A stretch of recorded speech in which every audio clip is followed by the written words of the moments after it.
Good evening. Good evening. My name is Keesha Hines, and you are watching the Firestarter Show. I am so excited to have with me the power couple team Jennings, Walter and Charmaine Jennings in the house.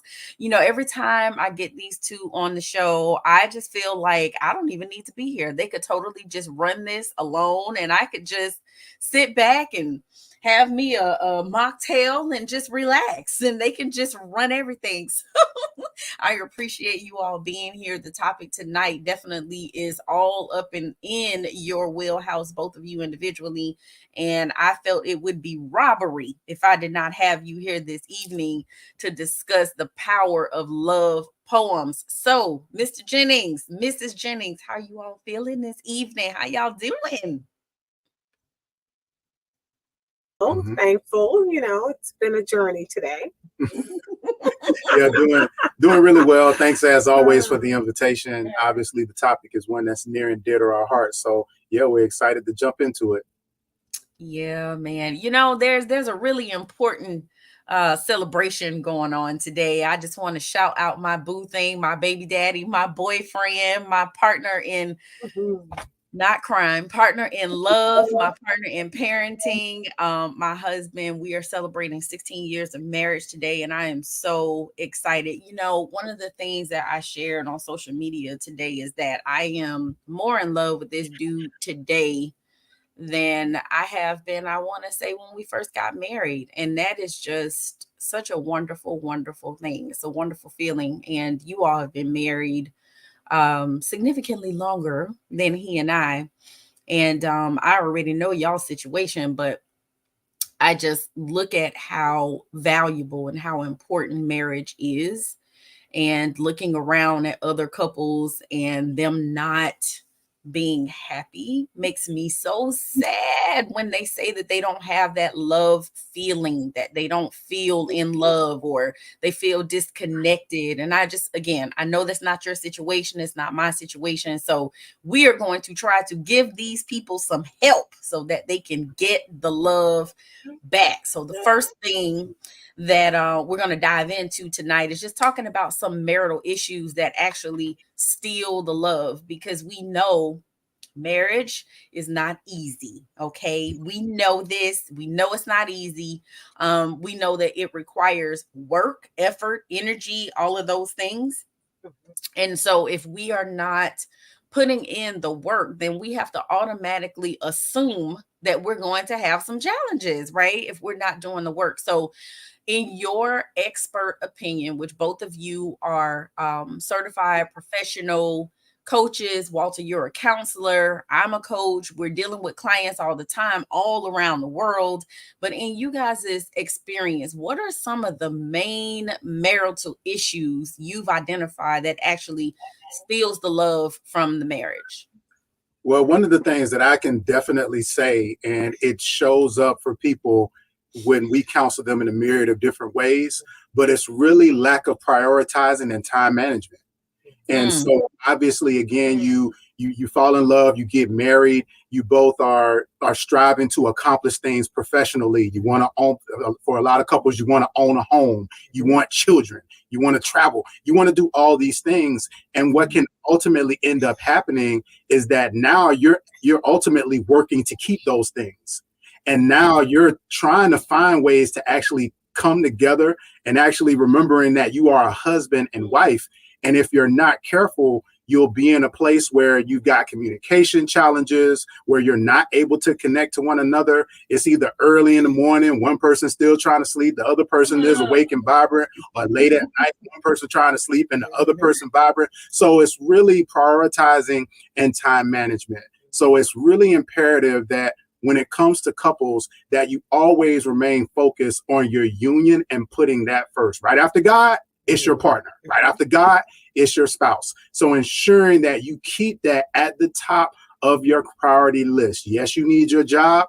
Yes, your children need you to make sure that you're supporting them in some of their efforts. Yes, you may have some entrepreneurial efforts that you want to have in place, but you want to be careful that, again, that you don't elevate those things above making sure that you and your partner are getting y'all time together. Absolutely.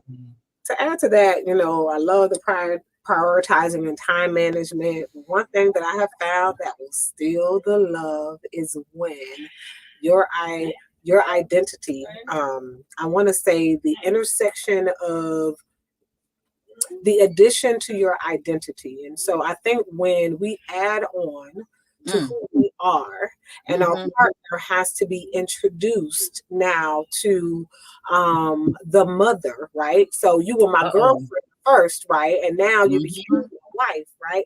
But now I'm having to say, okay, good morning, welcome to mom, right? And I'm having to learn, welcome to dad, right? And so we're adding all of these additional promotions in the Mm-hmm.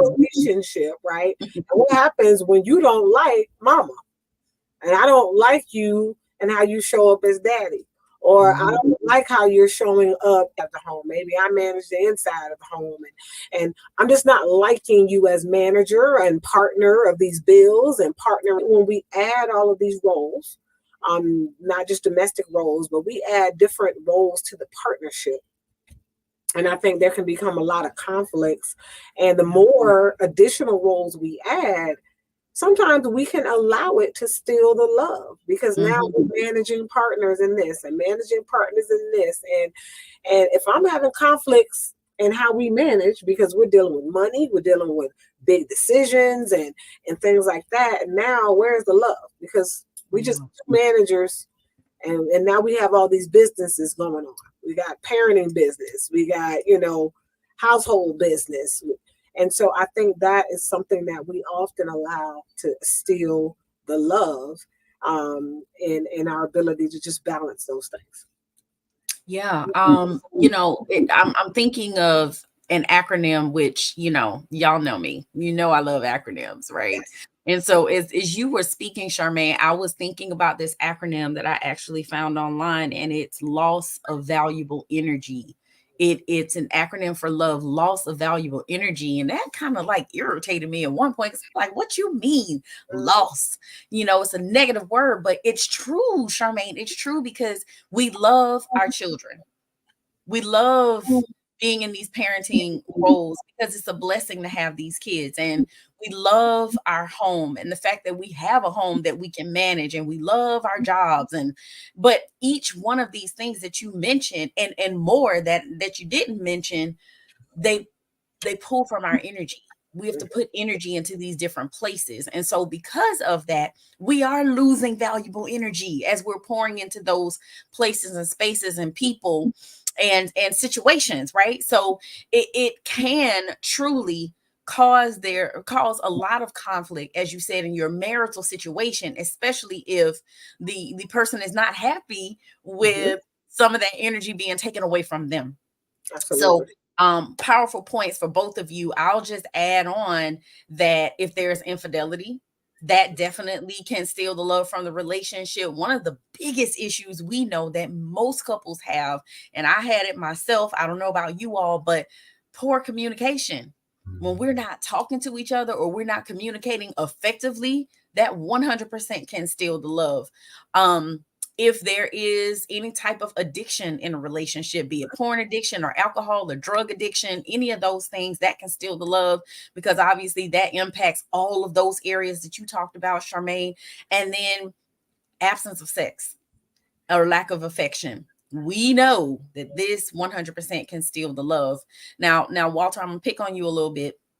You're the only man here. I was trying to get mine to be here, but he's being daddy right now and and taking care of one of the kids. And had to shift his energy over there. But many men that I work with have told me that the way that they most comfortably express love to their spouses is through sex. Mhm. And how they show their love for their spouse ultimately, a lot of times, like I said, is through sex. So do you agree, sir? Absolutely. I mean, it also again is a demonstration often of how we expect love to be expressed to us as well. So it's not necessarily a give to get, but it is a give to show as it relates Mm, hey, Oh, this is, say that again. yeah, That's it's a not t-shirt. I necessarily, know, right? it's not necessarily a give to get. I'm not giving it just because I'm trying to give it. I'm also giving to show, to demonstrate. One of the great things that Charmaine likes to say, which I completely agree with, is that you have to be the leader in the demonstration of exactly what it is that you want. So that is, again, even with when we talk about self-care and things of that nature, part of that is this idea of I am demonstrating and modeling to others what it is that I am expecting from them in the way that I treat myself and in the way that I go about navigating the world. So again, when it comes to sex for men, absolutely. This is part of how we express and show our love. It is also a part of, again, how we, again, are, what our expectation is for our spouses and partners as well. Man, boy, you woo, you said something. I had to put that in the chat. Sex is not just a gift to get, but a gift to show. I love, love, love, love that. And you know, Charmaine, I think for women, it's it's the opposite for us. You know, it's not, we're not looking for you to show your love for us through sex. No, we want conversation. We want to be connected to you mentally and emotionally and spiritually, and then that's when the physical gets involved. So it's not that we don't enjoy sex or we don't want sex or we're not looking for sex or crave sex, but we want to be connected in those other areas. I think more so than we do the physical side of it.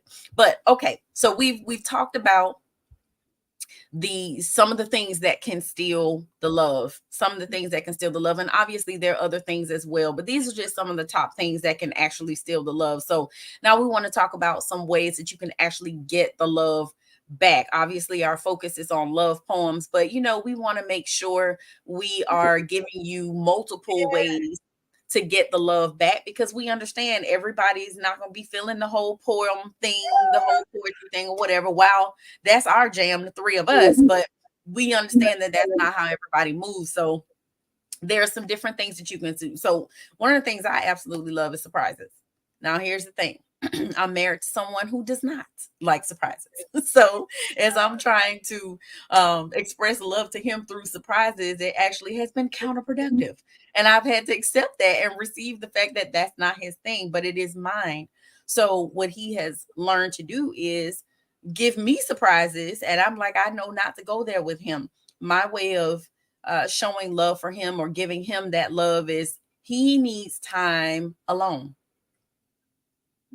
He needs to have time to decompress, to just be alone with his thoughts, learning more about his personality and how he recharges, because he is an introvert. And I understand introverts need alone time. They need isolation for them to recharge and get rejuvenated. So that's the way that I show him love, is by giving him space, not overcrowding him, not putting too many demands on him.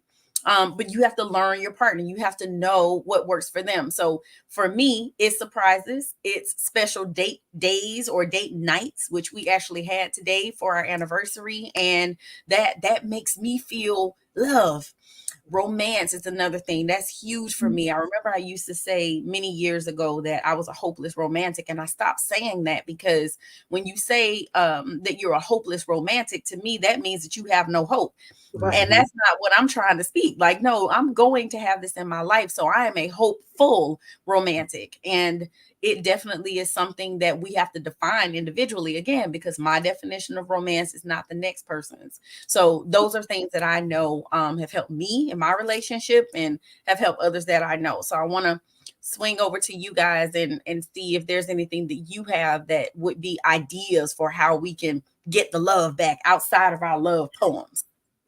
I mean, I definitely think that I know for us and in our practice and what we do, one of them is, uh, well, we have what we call a never list, and so we definitely encourage our clients. The N in chosen stands for never say never, and so what we do is we create a never list, and so to explore our adventurous side, we, especially after you've been with someone for like 2 decades plus, Yes. right?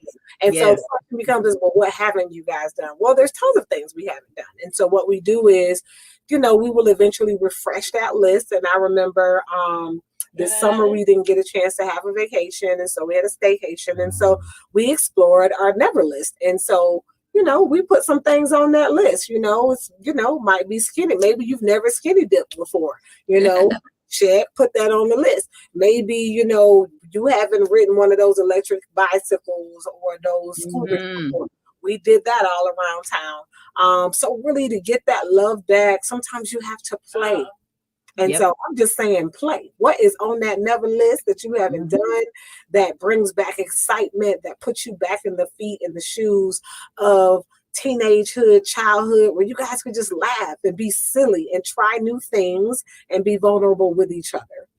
Yeah, and we know that during COVID, there were so many couples and relationships that fell apart Mm, because again, you had individuals who were functioning and living together, but they had essentially grown apart. yeah. And now Yes. that work was no longer a distraction and you're in the same household, it's like I don't even Hmm. like you anymore, Hmm. But Mhm. what we found is that for both of us, COVID and the pandemic actually brought us closer together because we started walking together. And Same. during those walks, it Hmm. really built the intimacy between us because we started having these conversations and some things began to come out and topics that we had never discussed before. And so we're getting the physical exercise Hmm. in, we're building that intimacy Which and that which connection with helps, yeah, which absolutely. helps in the bedroom. Absolutely. Hello. You can Yeah. breathe, and you got the cardio. Yeah, so we're getting the blood pumped up. We're having conversation. And we're Yes. also moving. We're Hmm. also physically moving and exploring the area and the neighborhood. And so, as an extension to what Charmaine mentioned, as far as with that exploratory intimacy and Hmm. being out of the box, being willing to do certain things together. I came up under the adage that you don't do business with your wife. You don't mix blood and business. And so Right. even that over the past couple of years, I've learned to do allow myself to be more open to us doing business together, and it's worked out great. Again, it's allowed our relationship to deepen in that particular way. Hmm. So allowing again Yes. those some of those barriers to be broken down when it Mhm. comes to what Charmaine mentioned as it relates to some of the various titles that we may end up holding, allowing yourself to explore your partner in that way, looking at Mhm. them from a different perspective, getting to know them as not just your wife, but as a woman, getting to know them as the mother of your children, getting to know her as a businesswoman, and really allowing yourself to explore all of those different sides and not being intimidated by them because you're limiting her to just the lens of your wife and your spouse, but allowing yourself to embrace all that she is. Yeah, I mean, I'm inviting each and every one of you to become Christopher Columbuses and Christina Columbuses, and not only explore your spouse mentally, emotionally, and spiritually, but explore them physically. I need you to turn the lights on. I'm trying to understand why we still in the dark, people. I need you to turn these lights on, and I need you to look at every single crack and crevice and explore that. So I know what you were talking about, Walter, but I'm just saying, don't Mhm. leave the physical part out. We want to explore each other in every one of those areas because we want to be connected in a way that we've never been connected before. That's how you build your union. That's how you strengthen your bond together. So I don't know why we make it difficult too. We make it very, very hard for some reason, and it doesn't have to be. Mhm. Literally, just preparing a meal together, or watching a movie together, or sending just a cute, quick text thinking about you, miss you, love you, whatever. It doesn't have to take all of that. But for some Hmm. reason in our mind, mentally, a lot of times we make it much harder than what it has to be. So I'm going to say we're going to take a quick break. Don't you swipe left or right. We will be right back. You're watching the Firestarter Show.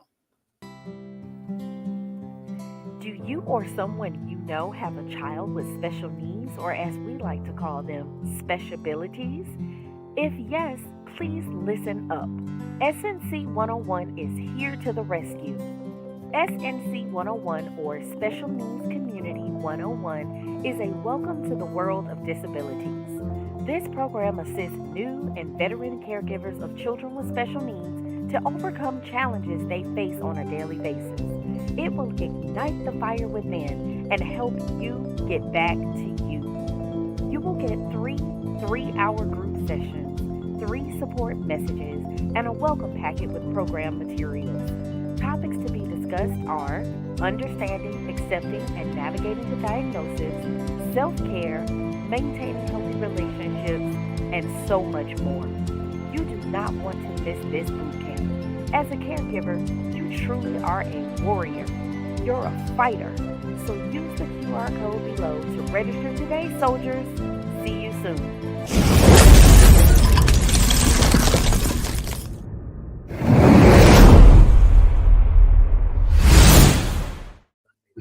All right, all right. Welcome back. Welcome back.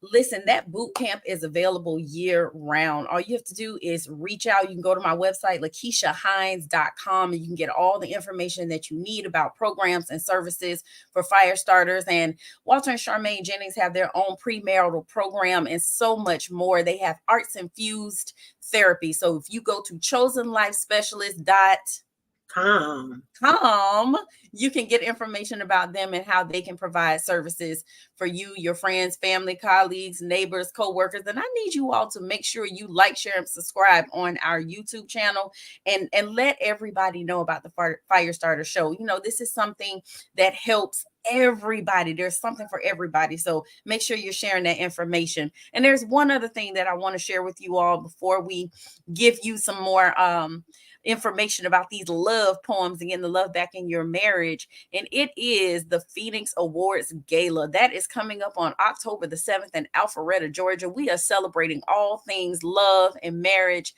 and we're celebrating and honoring couples who have overcome challenges, obstacles. And again, it's just going to be a fun night of dancing, good food, good fellowship. You get to dress up. It's a black tie event. All you have to do is scan that QR code on the bottom left side of the screen, and you can get information about that. All right, so we're going to transition now into these love poems and how they actually can help to save your marriage. Maybe you have difficulty verbally communicating with your partner and expressing how you feel about them or what you think about them. Love poems actually can help you be able to express your love for your partner. And so now I'm going to pivot to the resident poets in the house and give you all an opportunity to talk about the power of love poems, because again, this is your wheelhouse.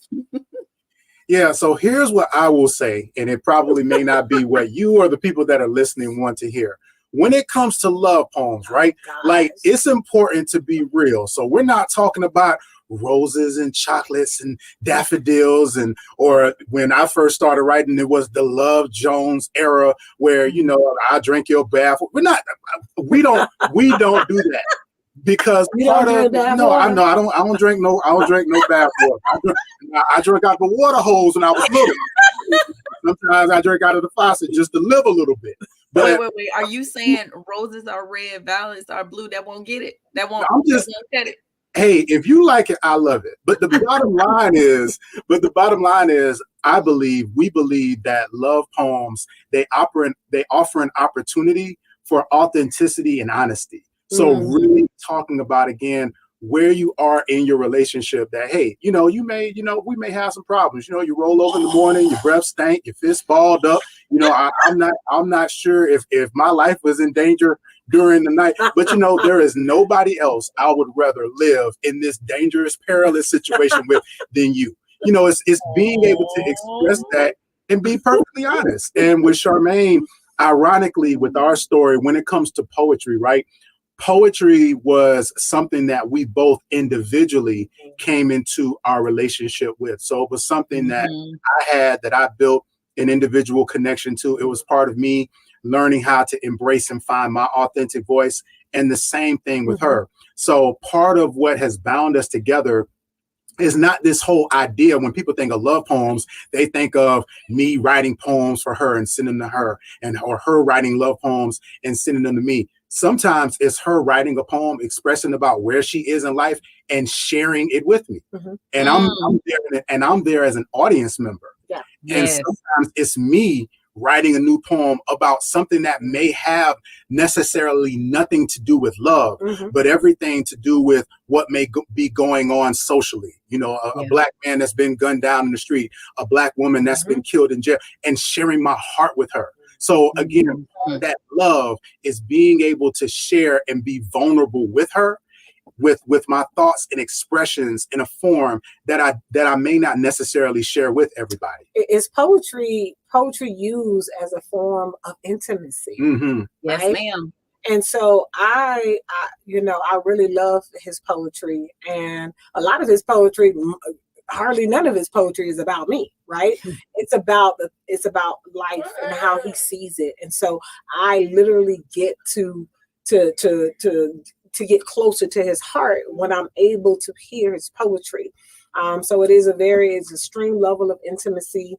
It really, especially for men, Yes. men who write, and ladies, I'm going to tell you, um, encourage your man to write, and not that he only needs to be writing about, the erotica poetry. And there are poets out there who love erotica poetry and they talk about sex and things like that. But man, when your man speaks about the things that really gets him choked up, right? Um, Yes. and you can hear those things, man, it moves you closer to his heart, and what really matters to him, in a way for you to feel connected. And I'm gonna tell you, better than any erotic poem, honey, when you get to that place, yeah, Yeah. it takes you there, and it really bonds you guys a lot closer than just talking about what is gonna help, my private parts to climax, and vice So versa. Ah, so again, we want to free all of you Yeah, that yeah. are listening. We want to free you, because again, there's somebody, when they saw the title of this show, it was like, Oh, yeah. nah, I ain't I watching ain't that. doing that. We I ain't don't, doing I that. don't write no love poems. That's not what this is about. Again, and if that's how you express yourself, yeah. is if that's how you want to administer your art, absolutely. Hmm. But again, if you are a person that, hey, I write, but I keep these things to myself, it Yeah. may offer you an opportunity again to build your level of intimacy with your spouse or with your partner by allowing them to peek us inside of some of your intrusive thoughts. Hmm. What what I was thinking of as you all were talking is, the artist formerly known as Prince. Mhm. God rest his soul. I The know. man had goo gobs of music, songs that nobody ever heard, right? No one ever heard. And he was famous for having these jam sessions in his house. And sometimes they would record and sometimes they wouldn't. But many times he would record these jam sessions and it was just things that naturally, organically happened. And you Hmm. had to be there. If Yeah. you were not there, then hey, you just missed it and you missed out or whatever. Michael Jackson was another one who had, goo gobs of music that none of us ever heard or will we ever hear. And what I was thinking about when you all were talking is that I'm sure there are poems that have been written that no one has ever heard. That Mhm. Walter's written poems that, Charmaine, you're the only ears that have heard those poems, and vice versa. And it gives you, as you said, when you said intimacy, I'm like, yes, this is a peek into each other's inner soul, inner being, inner thoughts, inner feelings, and emotions. And I'm like, wow, how erotic could that be? And Mhm. again, as a woman, that's what we're looking for. We want to know what the heck is going on in that mind of our man. That's what Yeah. we want to know. What are you thinking? How are you feeling?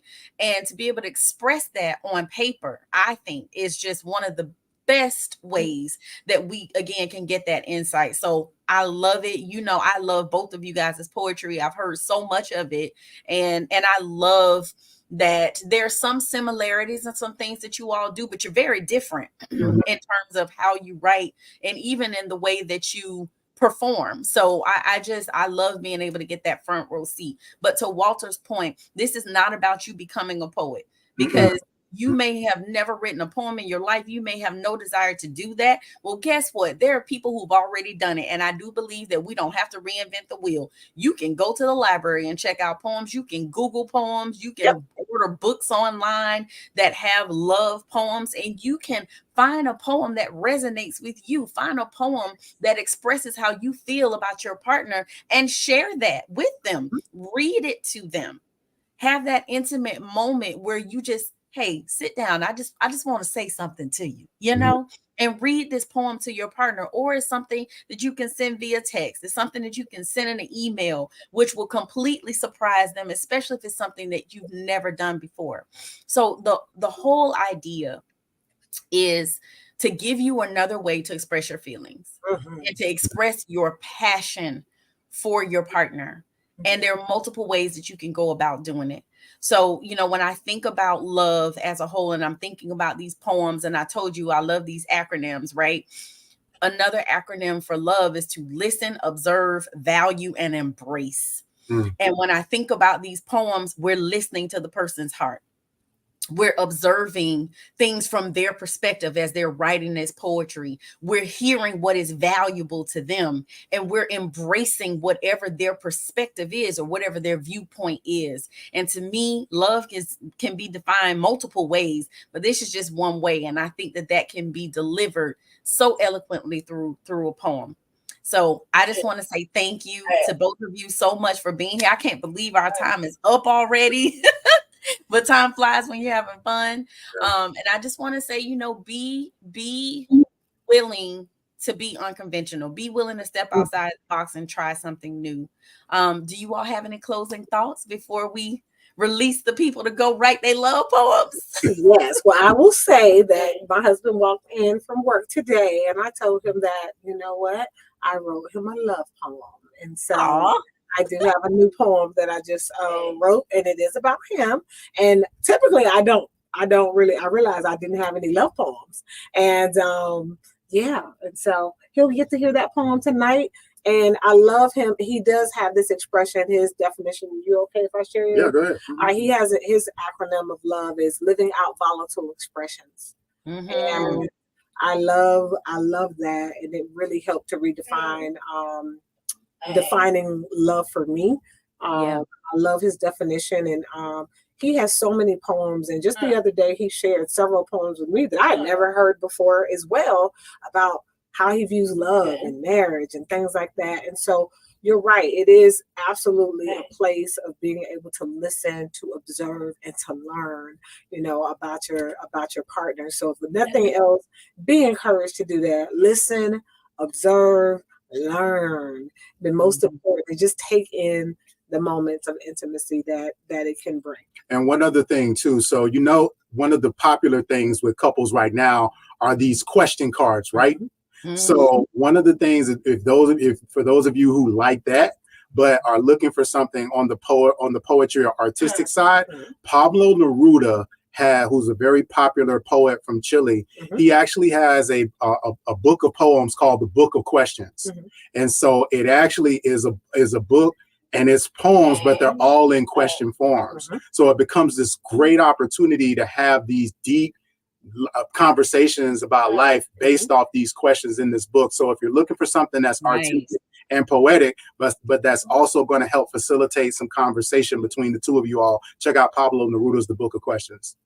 I love it. I love it. Well, I want to say thank you again, Walter and Charmaine, for being here. Always a pleasure. You can come every week if you want to. You really don't need an invitation at all. I want to say shout out to Nina. Hey, Nina. Thank you for watching. She said great session. We appreciate you, sis, for tuning in. And thank you all for tuning in. And for those of you who will catch the replay, we appreciate you so, so much. So you all enjoy the rest of your evening. Take care, and we will see you next week. Good night, everybody.